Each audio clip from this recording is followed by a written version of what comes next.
தீபம், விளக்கேற்றும் எண்ணெய் மற்றும் அகர்பத்திகள் ஒரு தெய்வீக அனுபவம். வேலூர் அகரமச்சேரியில் பிப்ரவரி 23ஆம் தேதி விஜய் மக்கள் சந்திப்பு நிகழ்ச்சியை நடத்த தவேகாவினர் திட்டமிட்டுள்ள நிலையில் நிகழ்ச்சி நடைபெறும் மைதானத்தில் SP சிவராமன் நேரில் ஆய்வு நடத்தினார். அப்போது சேலத்தில் நடந்த மக்கள் சந்திப்பு கூட்டத்தில் வெயிலினால் என்ன நடந்தது தெரியுமா, மைதானத்தில் ஏன் பந்தல் போடவில்லை என தவேகாவினரிடம் SP கேள்வி எழுப்பியுள்ளார். அந்த காட்சிகளை பார்க்கலாம்.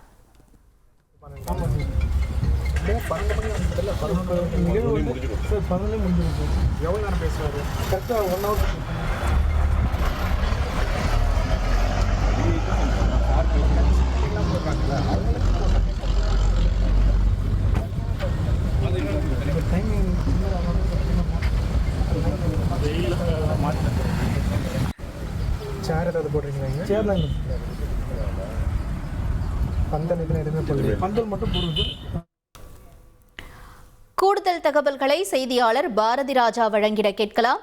பாரதி ராஜா, வணக்கம். தொடர்ந்து SP என்னென்ன கேள்விகளை முன்வைத்திருக்கிறார், மேலும் அந்த ஏற்பாடு தொடர்பான அடுத்த கட்டம் என்னவாக இருக்கிறது, விவரங்களை பதிவு செய்யலாம்.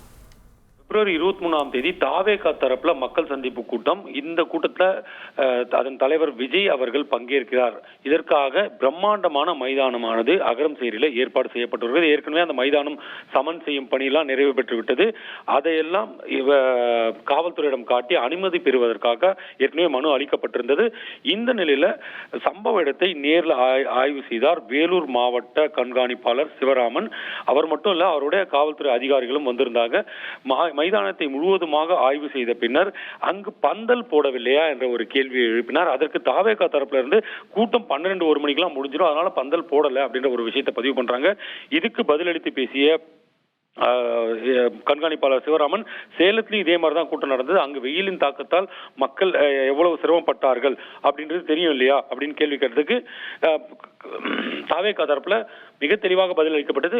கடந்த முறை போல் இல்லாமல் 1 மணி நேரத்தில் விஜய் பேசி முடித்து விடுவார், 1 மணிக்கெல்லாம் கூட்டம், அதிகபட்சமாக 1 மணிக்கெல்லாம் கூட்டம் முடிந்துவிடும் என கூறியிருக்கிறார்கள். இருப்பினும் சில பரிந்துரைகளை மாவட்ட கண்காணிப்பாளர் வழங்கியிருக்கிறார். மருத்துவ குழு ஆகியவெல்லாம் ஏற்பாடு செய்திருக்கிறீர்களா அப்படின்னு ஒரு கேள்வியை முன் வச்சாரு.